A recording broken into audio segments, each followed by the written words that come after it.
Hey, Miguel Iturrate back here on the CRP, and that's Mike Davis from the Fighters Corner podcast. Huh? He's coming over to do a corroboration here, a little dual podcast here, going out over the airwaves, and that means something big's happening. And November 2nd, definitely a day for big fights. Boxing side had Saul Canelo Alvarez and Sergey Kovalev. Canelo getting the job done in round 11 with a knockout. And Mike, give us your take here. First take on the Canelo Alvarez win over Kovalev. What's your thoughts on that? Well, I've stated this before in the MMA podcast that we did. So, I'm going to restate it. The biggest part of last night was the fact that boxing admitted that it was of no match to MMA in regards to popularity. Them making people wait an hour and a half in order for them to continue the main event. I thought it was a little ridiculous, especially like on DAZN, which is like a paid service. So the only people that you really care about on a paid service are your subscribers. Granted, there's bars that show it and stuff like that. Do you think the people in the bars that were specifically there for that fight would be happy waiting 90 minutes in order to watch the main event? I think it was just a foolish move. I don't know who pulled the trigger on that, but they should be held accountable because they literally bent the knee to MMA last night. And I'm a fan of both sports, but that was a black eye, man. Like that's even if you're not the champion, even if you're not number one, you kind of got to pretend you are when you got a match with boxing's biggest star in it. Yeah, to me, the bottom line is it was probably 1:30 in the morning, and people were watching boxing on the East Coast, and boxing has traditionally worked around that, and maybe earlier start times and things like that. And here, the zone with was a little bit more free reign, kind of went the other way and held most of the country up later than they used to Hostage. be and stuff. That was hostage. Also, we mentioned on the other podcast briefly, but we can get into it. Dana White received a phone call. Dana's with the UFC in Madison Square Garden. He received a phone call from the zone and from people, in the business asking if they could show the Masvidal and Diaz MMA, main event from Madison Square Garden to the crowd, awaiting the Canelo fight. So not only, are they waiting for, people to stop that fight. The zone did say that they netted a bunch of subscribers after the MMA ended. And the people realized that the boxing hadn't gone down completely yet. They did say they got a substantial amount of subscribers. I don't know what number that is, but that was their claim. But it still did seem like MMA was riding the day, whereas boxing was on the coattails. Yeah, you've got the people that are heavily invested in Bellator asking the UFC to borrow their product. Like they've got boxing's biggest star, and it's like they don't know what to do with him. Well, it's a very complicated. That's the interesting part of it, right? Because you've got Dana there, and Dana's product, UFC, they went firmly with ESPN, ESPN Plus, and ESPN apps and things like that. That would paint them as complete competitors of the zone, right? But not so fast, because you've got all the PBC fights that Dana wants to become involved with now. They're talking about maybe buying the PBC or being involved, and Dana's actively been asking about the boxing world. They offered him $1 billion. They offered him $1 billion last I heard. That was the inside rumor. So I mean, the crazy amount of is if you look at it, Joshua's still on the zone, Canelo's still on the zone, and somehow Dana managed to keep all parties, including ESPN, a monster, business on their own right, and DAZN and everybody in track there, and his product was number one, in delivery there for everybody, basically. The people in Vegas at the MGM Grand got to watch the Nate Diaz and Masvidal fight, for free, I guess, over the feed there while they waited for Canelo to come on. Well, here, do you think that?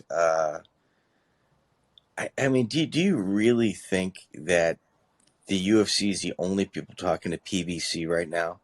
DAZN is talking to them as well. Yeah, there's going to be. They are. They are. And it's not said, but they are. Well, here's the thing: is at some point, at some point the zone is going to be an outsider. And Dana is an outsider to a certain extent, but Dana's a fight insider, whether you like it or not. MMA and boxing have been paying attention to each other on the business end for a long time. So Dana is going to be able to insider a lot of people, just in the rapport with the fighters. Hey, I know the way it works and stuff. Hasn't the zone already dropped the ball in certain PR type of moves? Like, for example, how do you think they had to throw $50 million at Gennady Golovkin so that he won't shit on them every time he talks to the press over not delivering the Canelo fight that they promised so far. You know what I mean?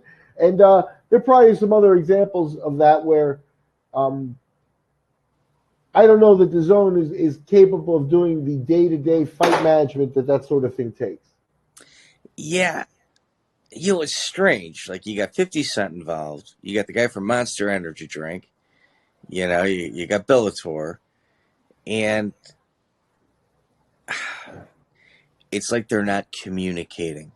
It's like everybody's running in different directions. Well, I think it's interesting that I think Dana this weekend painted himself as like, the one ring that rules them all kind of thing. 100%.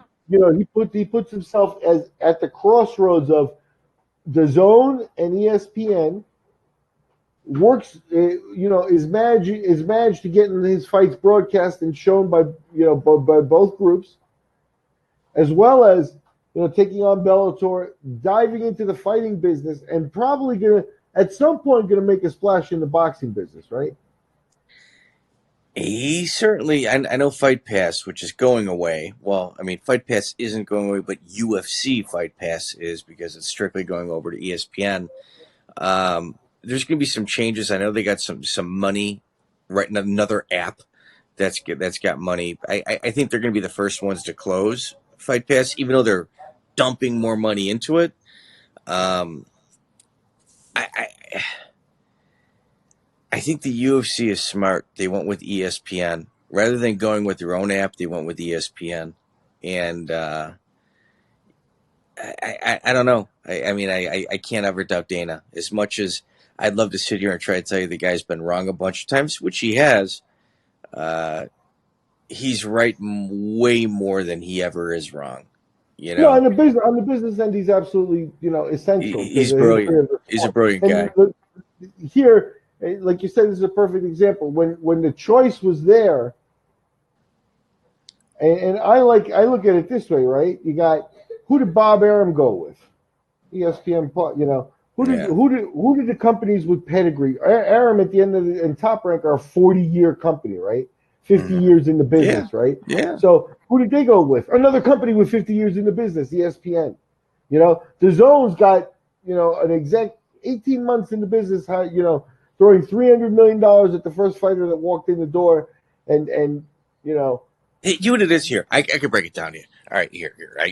We're painting a picture here.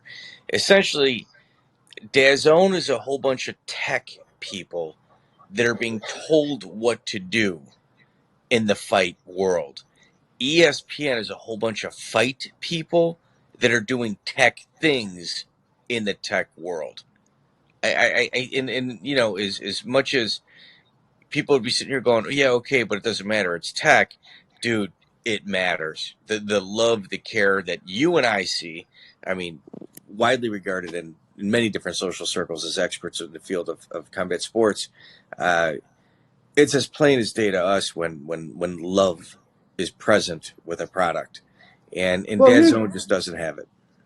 Yeah, even if they did, though, they're still going up a little bit against a harsh reality in the business uphill here, battle. because they're coming in and they are outsiders, right? And here's the other part is what that means is it's like you're still going with them on a lot of potential, right? It's like, yeah, what if they get the Zone China? It's like, sure, then somebody's going to drop a couple of $1 billion and they're going to have access to a market that nobody's ever had, and but they don't have that yet.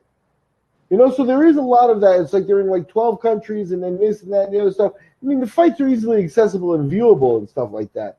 But ESPN already has that. They don't, you don't have to worry. Is my friend going to be able to see us in Costa Rica? It's ESPN, yeah. They're in Costa Rica. You know what I mean? So ESPN brings a whole lot of infrastructure that the Zone doesn't have, and it comes from being, as you said, they've got their fight wing, right? But they're more than just fights. They go beyond that. They're a sports, and that puts them on a whole different level. The UFC is just one cog in the wheel, and there of what they're presenting and things. So. I think they opted with the stronger brand, and at some point, if you look at what the UFC's been doing, slowly but surely, at Fox first, you've got the legitimacy of being on, basically Channel 5 in New York, Fox, a major channel and stuff like that. But how do you leave? You leave Fox, you got your own channel now with the network and things like that, and then all of a sudden now you're on ESPN with an exclusive deal, and things are changing because you're on phone apps and things like that. And ESPN is taking care of all that without you having to invest in that. They were going to do it anyway. You're going to be able to watch their sports shows on it. So all that delivery and all that stuff that maybe the Zone has to set up on their own and things like that, ESPN is taking care of because they're doing baseball, they're doing football with that stuff, and you just piggyback on there. You're right. You're right. What did you think of the fight? I really, this is the part where it's like, I think since Mayweather, retired, that we've been subject to a steady drumbeat from Golden Boy and Oscar De La Hoya that Canelo is the new number one draw. And we'll find out this weekend, because I think that the revitalization of the heavyweight division really puts that up in the air. I think even for the last couple of years, you could take Anthony Joshua from the Klitschko fight on, and Anthony Joshua has probably even banked more money than Canelo has until the Zone money ridiculously came in. So I could argue that, and plus he's had now here he scored a knockout, but he's coming off a couple of really just sort of blah performances, unappealing performances. He's had he knocked him out in the 10th round. He just knocked him out in the 10th round. Are you calling this a blah performance? Kovalev, he knocked Kovalev out. In the 11th round. Yeah, 11th round. I think the fight was very even on the judges' cards, and in the 11th round. I think Kovalev was winning that fight. None of the judges had that way. One judge had it a draw, and the other judge both had it for Canelo at that point by 1 point. So Kovalev was going to have to do something in order to win the fight, and it was already going that way. And I think Canelo fights almost with that as a security blanket. He doesn't take a lot of risks. He didn't take a lot of risks in this fight. And, when Kovalev was tired and he started to break down a little bit. Okay, but Andre, he just did something that Andre Ward really couldn't do. Andre Ward didn't flatline him. Andre Ward didn't flatline Kovalev. I mean, no, you're right. I think is Canelo Alvarez that good? No, I think he was very. Is Ward capable of flatlining him? Yeah, I think he could have. I think under a different set of circumstances, Kovalev boxed a little different, and he didn't unravel and leave himself wide open. I don't think Ward can beat Canelo based on that performance. Now, I'm not saying it was dominant; it was amazing. There was nothing. That bet right now. I'll take that bet right now. No problem. Who Canelo or Ward? No, Ward all the way. Every single day at 176 pounds. Go get your mortgage done. I mean, maybe I'm wrong. Then what happened with Kovalev, in your opinion? Look, he got old. First, there's a few things, right? Ward got the best Kovalev there because Kovalev, you can't argue that. So there's the fact that he took down Kovalev when Kovalev came into the fight, maybe with equal confidence and stuff like that. Confidence he didn't have coming into the Canelo fight. And then on top of that, how could you not? I thought this was a gimme for him. He looked like crap. Yeah, no, I think Ward. I think Canelo was irrelevant. I don't think Kovalev was going to be the same against anybody. And the fact is, he took a frontline guy, so whatever happened, happened. He's still a good boxer. He was still technically in the fight at the scorecard. And the fact is, pretty much the only time he was really damaged in the fight was that one punch. I watched a Mexican broadcast of it, and the Mexican hometown call kind of thing is almost oppressive. You know what I mean? Because Canelo really didn't do that much during the fight, and it was a lot of like, oh, he's starting to come forward. That means he's going to attack, and he never attacked. You know, it was none of that. So yeah, that's the thing. Is that I think he's become a technician. I think to a certain extent you do have to credit him for doing something like flatlining Kovalev. Yeah, no, you're right. I mean, I can't just poo-poo that, you know. Okay, so, but rounds I 1 think through 9. his path to get there is very, very non-crowd pleasing anymore. You know, No, rounds 1 through 10 were yeah, they weren't entertaining. I wasn't. I mean, I'm glad I have the DAZN app, but you know, for $20 a month, you know, it's okay. But I mean, I threw 100 at it. I got it for the year. Yeah, then yeah, sure, I'll watch the fight. You know what I mean? But now in the old model, this is the kind of fight, you know, Canelo keeps putting on these performances where it would have been tough. I think, you know, it becomes tough to ask for $100 to see that.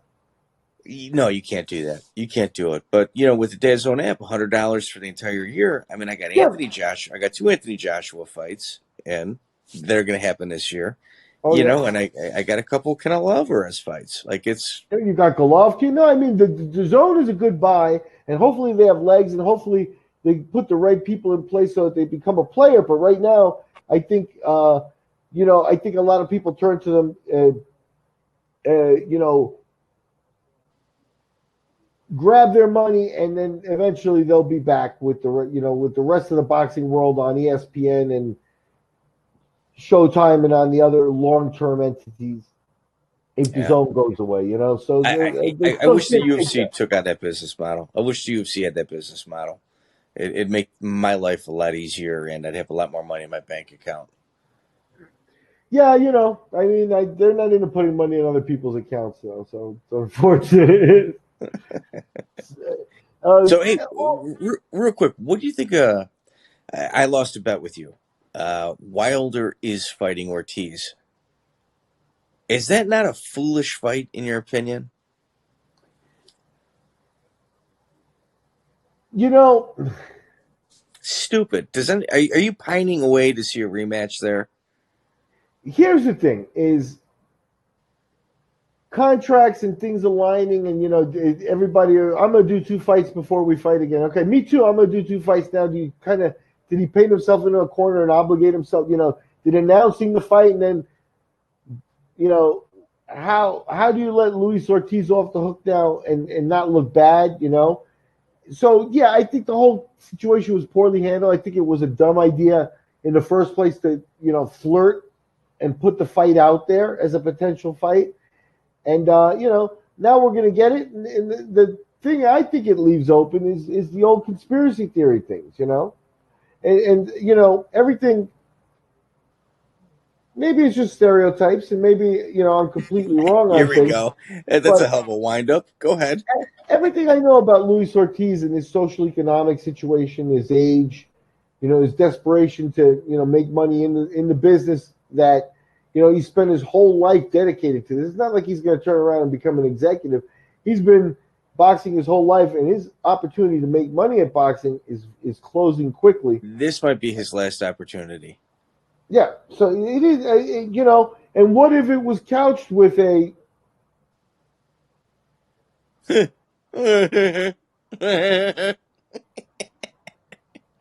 know? Yeah, you didn't say anything, but you said something. Look, you know what I'm saying? It's like, Louis, look, you're going to do this fight in November with Deontay Wilder, and we're going to get you a front row seat for Wilder Fury 2. You get to see the big fight. With a guest. You know, yeah. With a guest. We'll do it +1. You can bring your wife. You can bring your girlfriend. It doesn't matter to us. Yeah. But Fury. Here we go. Let's really as we have discussed in many of our other podcasts, and I'm not talking about drug testing podcasts, you know, which we rant and rave about quite often. The thing is, it's just, you fool me once. It's one of those things. Like, how many times does Deontay Wilder have to be told? Let's go through the list. Let's go to Anthony Joshua. Okay, well, guess what? No one's afraid to fight each other at that level. Afraid is not the word, because that's just not correct. What they're doing is they're trying to leverage paydays. Fear isn't the factor. It's the paydays associated with it. Anthony Joshua probably screwed up about $40 to $50 million with his loss to Andy Ruiz. Can we agree on that? No, yeah. And it's probably closer to 80, but I'm not going to say that. We'll call it $40 to $50 million in regards to avenues, revenue streams that he could have gotten had he won that fight. Now you look at Tyson Fury. Tyson Fury, through an act of God and probably a bag full of money, was allowed to continue after the third round in his last fight. So now you got two guys that went 2 for 2 in regards to like knuckleheadery going on with their bouts. And now you're fighting Luis Ortiz, a classically trained Cuban boxer who gave you fits in that first fight. And he gave you fits in that first fight because, one, you swim for cardio, and you continue that same motion when you're punching somebody. And you're not a disciplined fighter. So you got a disciplined Cuban that might not be as good as Wilder, that made one mistake because he was winning that fight against Deontay before he got knocked out in the 10th round. And you're not going to sit here and pretend to tell me that that's not a legitimate threat. Luis Ortiz is a legitimate threat to anybody.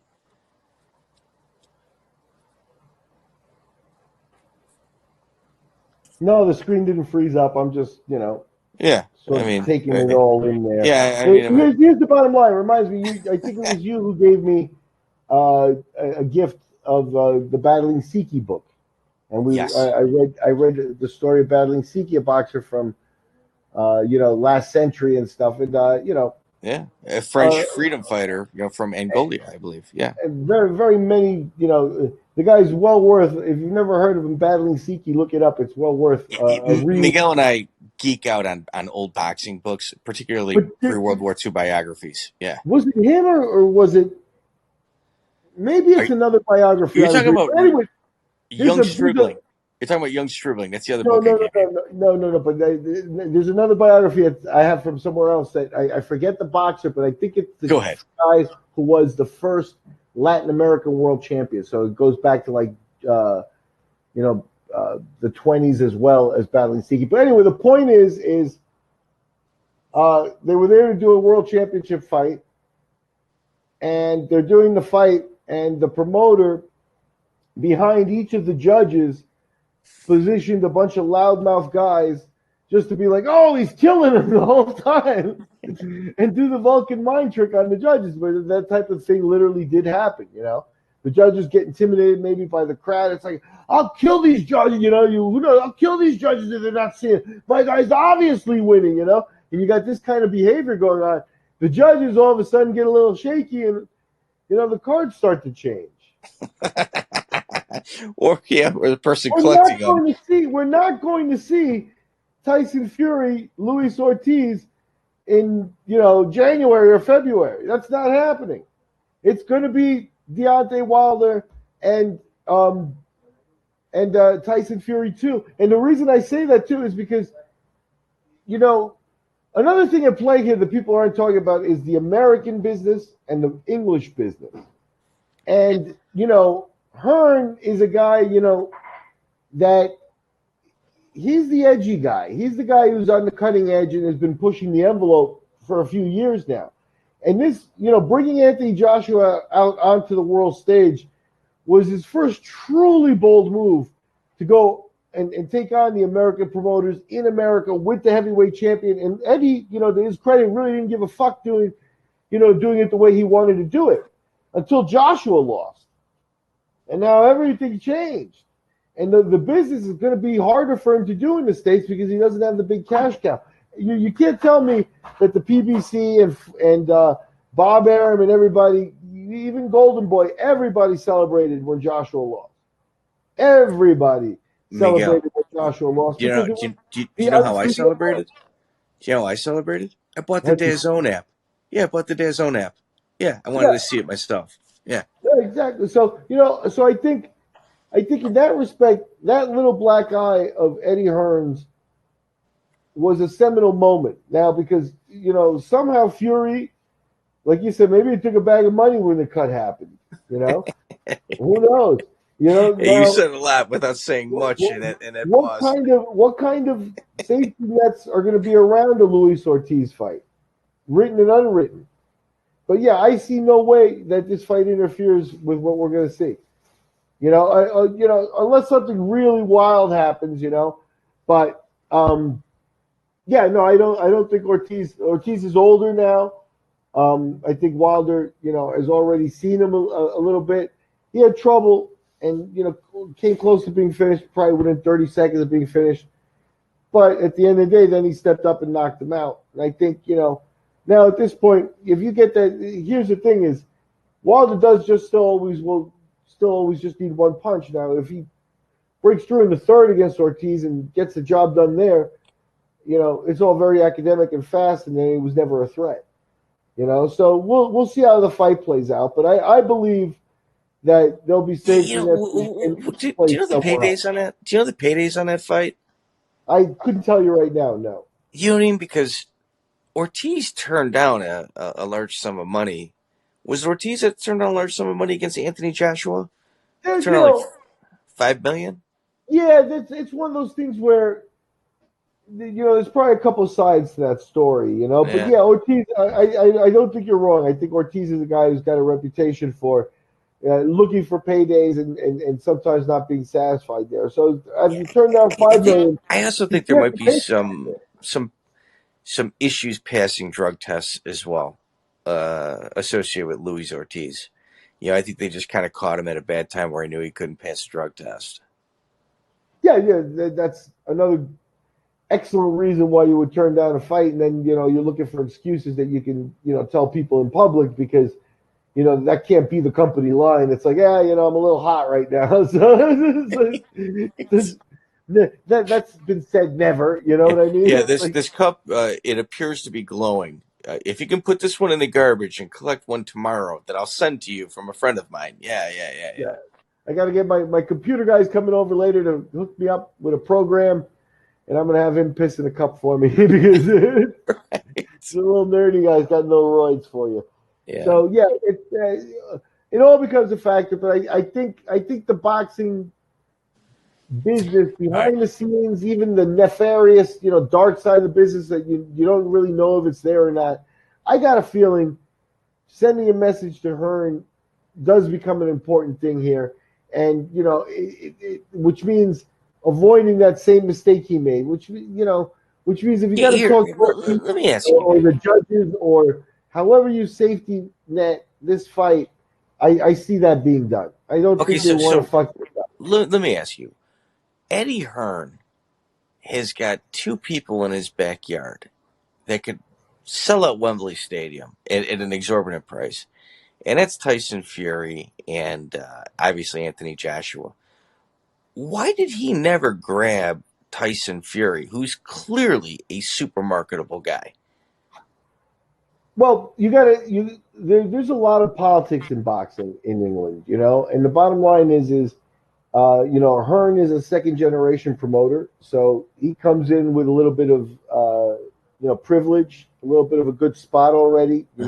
Sky TV negotiated, so he's got the big TV deal there. And then you got Frank Warren, who's an old school promoter, and he would pretty clearly be the number 2 promoter over there.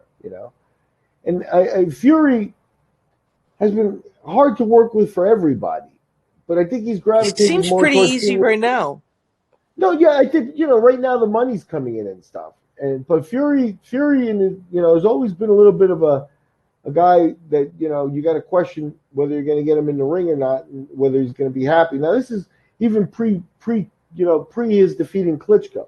After that, everything changed for Fury, and it became real, that he is at the top level, not just talking about being at the top level. Okay, but so what do you think? Do you think that subtract the belts, whoever's wearing the belts, let's just put that aside. Do you think the real world champion is being determined between Fury and Deontay Wilder in February? The WBC champion is. I mean, in the current state of things. No, I'm talking your opinion. Do you think those are the two best heavyweights, 1 and 2, going at it in the world right now? Absolutely. And you wouldn't put Andy Ruiz in there? I would think that Ruiz would be a natural opponent for the winner, and then we've got a unified belt, and then you've got a short path to a unified champion, and that's the guy who can actually tell me that he really is the number one guy and the number one unified guy. So I think that's the right path for it. And I think right now, if I had to rate those three guys, I'd rate Ruiz as the number 3 of those guys. I'd say Fury's number 1. Yeah, I think, if you include marketability as well, yeah, I think that's the case. I think Fury knows that. And that's why, here's the thing is, Anthony Joshua's already fought in Wembley, right? Yes, so a couple times. Fought in Wembley, and let's just say I'm going to just make up numbers for the rest of it because I don't have factual numbers, but you'll get my point. Let's say the highest ticket for Anthony Joshua's last fight in Wembley Stadium was $1,000. Okay. Okay. Fair enough. That's fair. So for the example, you had to pay $1,000 to get in, and you get to see the fight live. Now, if you turn around and did Fury and Joshua right now, you could probably charge $1,000 to get in there, but that's not what these guys are thinking. These guys would like to take that fight and make it a $2,000 fight. Just more for the gate, more for, charge. This is the one that, British pay-per-view notoriously is cheaper than American pay-per-view. We were used to paying $100 a pay-per-view, where they pay about $30, $40 type of thing. So this might have been the Joshua Fury fight. You do it right now, you're on pay-per-view. But you do it right now, you want to charge £100 for that pay-per-view fight. You're going to have to let Joshua come back and win a couple and build himself back up a little bit. And that's the process they're going through. Fury won't look at him right now, I don't think. That's why Fury loves the Deontay Wilder dance partner, because it let him stay active and at the top. He couldn't just keep fighting bums, right? So let him stay active and at the top while Joshua has to build himself back up. It's the perfect scenario for Fury. Yeah, it's interesting. It really is. I can't wait. Yeah, it can't come soon enough. This has been a boxing podcast. My man Mike at the Fighters Corner. We do a lot of boxing and MMA podcasts, but this wraps right back around to the story. Now let me ask you this: all this taken into account, we started with Canelo. We're talking Fury and the heavyweights. What are you more excited about? Canelo's next fight, or anything happening in the heavyweight division? If you're asking yourself about a draw, man, come on, the heavyweights, dude. How delusional is Golden Boy telling us that Canelo? Who's Canelo's next opponent? It could be any Russian that they select, Deryevchenko or whatever on the list of what they want. There is not even a natural name that people toss out there. You know what I mean? Because the Charlo brothers or whatever. Canelo's on an island and he's isolated himself. And the heavyweight division to me is definitely the most appealing and intriguing thing in boxing right now. I would say the 147-pound division as well.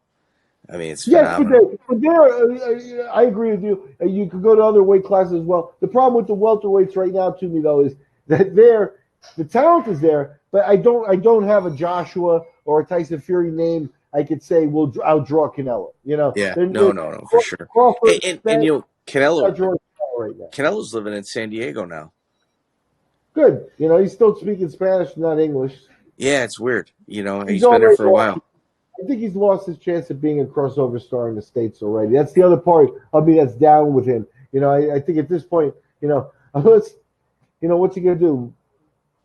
If he learns English and then he's good looking. Maybe you do a sitcom or a soap opera guest appearances. Yeah, it's something. I don't know what you do, but to me, he's sternly. He's gotten caught with steroids, and his reaction to that was privileged, not humble the way Americans like it and stuff like that. I don't think he matches up to either Tyson Fury or Anthony Joshua in terms of marketability in the U.S. I will say that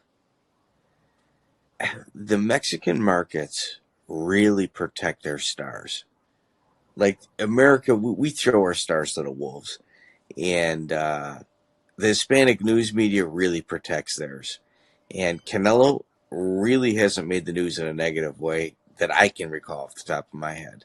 I'm not reading a lot of the novellas or anything like that, but they're really kind of keeping him under wraps, which is pretty impressive. For a guy with that much money and that much go. Like he hasn't lost his fire. I mean, has he changed his boxing style since he started to move up in weight and, obviously not look fat at all, with 20 pounds of muscle that he's gained through tainted supplements, I'm sure. But no. It was that they give supplements to the cows on his farm. Okay. Yeah. Okay. Yeah. Yeah, we're expected to believe. That's what I mean here. He's not a likable guy. And I think if you got to know him personally, that would augment itself. Now I don't know that. Do you know what the strange thing is that like and De La Hoya as a front man, when the wheels come off of that train, you don't want to be around. People start dressing like women and things like that. So at some point, I think Canelo's actually been at a crossroads with Oscar and things like that, and I don't think that's a marketing machine that's ready to continue the run. They're making great money, but it's a good run. They're not going to step. They're going to get outclassed by the heavyweights in 2020. I can't agree more. I absolutely agree with you. Well, I think we could call Canelo's latest performance a strong knockout of Sergey Kovalev. Kind of a dud. Yeah, a little bit boring on the lead up to it. Kovalev did what he could, plus 35 post Andre Ward. It's just not the same crusher. And that's what happened there. We also took a moment to look at the heavyweight division. And wait. One more. What's next for Canelo? What's next? Here's the thing: is at 176 pounds right now. If we look, it's like I may be wrong, but I think like there are some guys like Beterbiev, Bivol, all those guys are right around there. Like the guys that that were lining up to fight Andre Ward. And people say, oh, Ward retired to not fight a young murderer's row. Ward needs super fights and things like that. There's some tough guys in there that I predict we will see Canelo avoid. And he'll move back down in weight class. He'll probably give up the light heavyweight belt. Here he can go back. He's the champ at 160. Now keep in mind, this is his history with the belt at 160. Right? In the early days, the first time he won that belt, he was still fighting at super welter, and he beat Miguel Cotto, who had beaten Sergio Martinez, who was hurt, and Cotto was a blown-up middleweight. Never fought at middleweight before, and now he had a world title. So he fought Miguel Cotto, winds up with that middleweight world title, and then defends it at catchweights exclusively, as if middleweight was too much for him, right? So now, long and short of it now, again, here he goes through, and through Golovkin now, he's won, again, the middleweight titles, and these are more legitimate, so I predict he'll go back to middleweight. I don't see, he hasn't had a title at 168 yet, or maybe he has, but if he hasn't, you can expect him to look to pick his spot and win a title at 168. But what we don't have for Canelo is a natural, like, I'd like to see him fight this guy.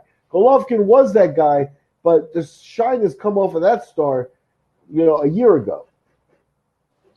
Yeah, I you're not sure, and either am I. Now, I don't think he's sure. Golovkin could be, DAZN could come in with some money and say, look, let's wrap this trilogy up. We've been talking about it. Golovkin wants it. Let's just do it. And if they throw some money at him, maybe he'll do it. But I think right now the Kovalev fight actually works against Golovkin. Here. In a superficial way, you could say, I just beat a bigger Russian. All right, so what you're saying is he can possibly move back down to 155. Am I correct?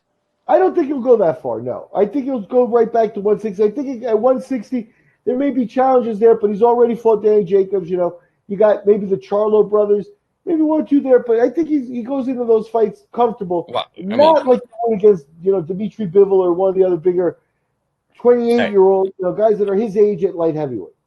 I know the guy is in no shape to fight right now, and I know it's down. Like, he'd have to move up a weight class. But Earl Spence, I think could not only hang with him, I think he could outpoint him. I don't think he can knock him out, but I think Earl Spence has got the speed and the angles and the skill to give Canelo fits as well. Granted, different weight class. Yeah, the problem with Spence Jr. too now is the car accident puts a lot of questions around him, and I don't think he might not fight again. Yeah, so I don't think that he's on the Canelo short list for that reason. I think if it had been a little circumstances were different, that hadn't happened, then that could definitely be in the running. I think you mentioned an intriguing choice here, and this would be a signal to me that Canelo is actually willing to take a risk.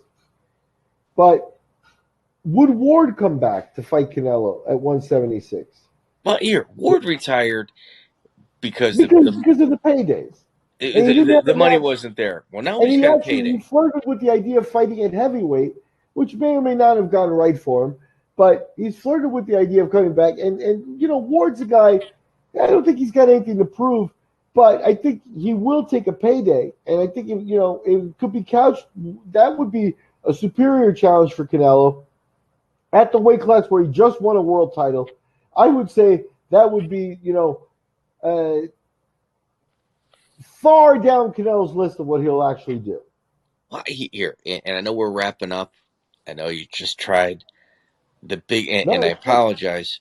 I think the biggest disappointment of that event, in terms of like my emotions, having issues, is watching Bernard Hopkins just stumble through, announcing and interviewing. Like it really bothered me to see him that way. Well, in Bernard's defense, they had 90 minutes to kill. Yeah, well, here's the thing is I think there are guys that are punch drunk and shouldn't be on camera. And I don't think that that's what we saw. I think that Bernard's just was on camera. And so, being on camera and being, a personality and interviewing and doing this stuff like that is not 100%. Anyone could do it, but not everyone could do it well. Yeah. So I don't think we're seeing his mental deterioration so much as they put him in a job he shouldn't be doing. I think Hopkins is still a genius, and I love to hear him talk about boxing, but it's got to be in a different atmosphere than what they're presenting him in. Yeah. Good. Well, we can wrap up on that. That's it, man. We can talk all night, man. Yeah. It's been fun, and we did hit on the two biggest subjects in boxing right now. Canelo Alvarez coming off knockout victory of Kovalev just last night. So, obviously, that's the hot topic, and we paused on the heavyweight division. We stayed there for a little while. I've been joined by Mike Davis from the Fighters Corner podcast. This has been a dual podcast. You can catch it on both the Fighters Corner and the Cage Rage podcast. Going out to the world there, and I'm Miguel Iturrate. Thank you very much, Mike, for joining us. Be good, man. Bye-bye. Yep, take it easy.